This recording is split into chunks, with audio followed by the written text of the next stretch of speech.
एक बार भगवान श्री कृष्ण ने अपनी पत्नी सत्यभामा के कहने पर उन्हें स्वर्ग से पारिजात वृक्ष लाकर दिया था।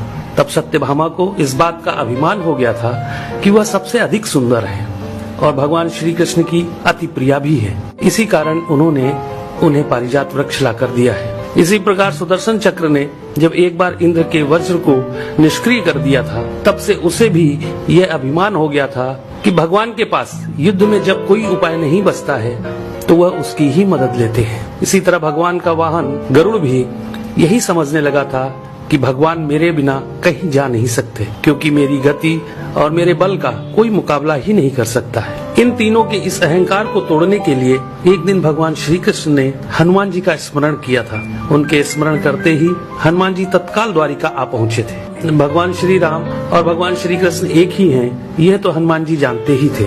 साथ ही वह यह भी जान गए थे कि भगवान श्री कृष्ण ने उन्हें किस कार्य के लिए बुलाया है।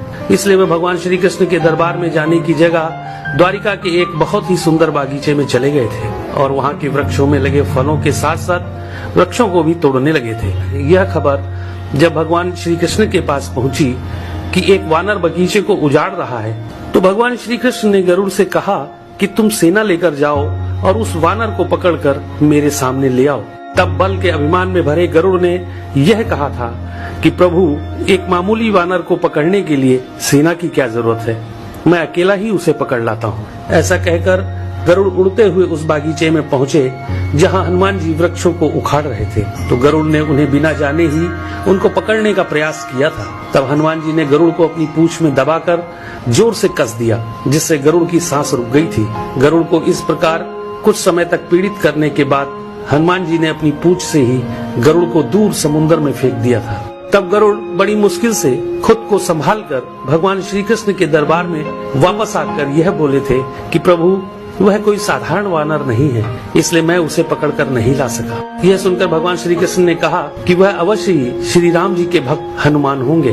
तुम उनके पास जाकर यह कहना कि श्री राम ने उन्हें बुलाया है, वह अवश्य चले आएंगे और हो सके तो तुम उन्हें अपने साथ ही लेकर आना। भगवान श्री कृष्ण की आज्ञा पाकर गरुड़ हनुमान जी को ढूंढते हुए वहाँ से बहुत दूर मलय पर्वत पर पहुँच गए थे और हनुमान जी से अपनी भूल की क्षमा मांगते हुए उनसे यह कहा था कि भगवान श्री राम ने आपको याद किया है, आप मेरी पीठ पर बैठ जाइए, मैं आपको शीघ्रता से उनके पास पहुंचा देता हूं। हनुमान जी प्रभु की यह लीला भी समझ गए थे, इसलिए उन्होंने गरुड़ से यह कहा था कि तुम चलो, मैं तुम्हारे पीछे ही आता हूँ। इधर द्वारिका में भगवान श्री कृष्ण ने राम का रूप धारण किया और सत्यभामा के साथ सिंहासन पर बैठ गए थे और सुदर्शन चक्र को यह आदेश दिया कि तुम द्वार पर रहो, बिना मेरी आज्ञा के कोई भी अंदर न आने पाए।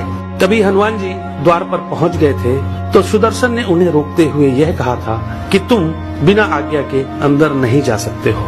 तब हनुमान जी ने सुदर्शन चक्र को पकड़कर अपने दांतों में दबा लिया था और अंदर चले गए थे। हनुमान जी ने सिंहासन पर बैठे भगवान श्री राम को प्रणाम करके उनसे यह कहा था कि प्रभु, माँ कहाँ है? आपके पास उनके स्थान पर यह कौन दासी बैठी है? सत्यभामा ने जब यह बात सुनी तो बड़ी ही लज्जित हो गई थी और उनका सारा घमंड चूर हो गया था। तभी थके हुए गरुड़ देव भी हांफते हुए दरबार में आ गए थे।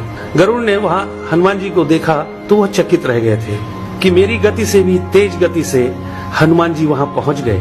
इस प्रकार गरुड़ का बल और गति दोनों का अभिमान चूर हो गया था। तभी श्री राम रूपी कृष्ण ने हनुमान जी से यह पूछा कि तुम अंदर कैसे आ गए थे? तुम्हें क्या द्वार पर किसी ने रोका नहीं था?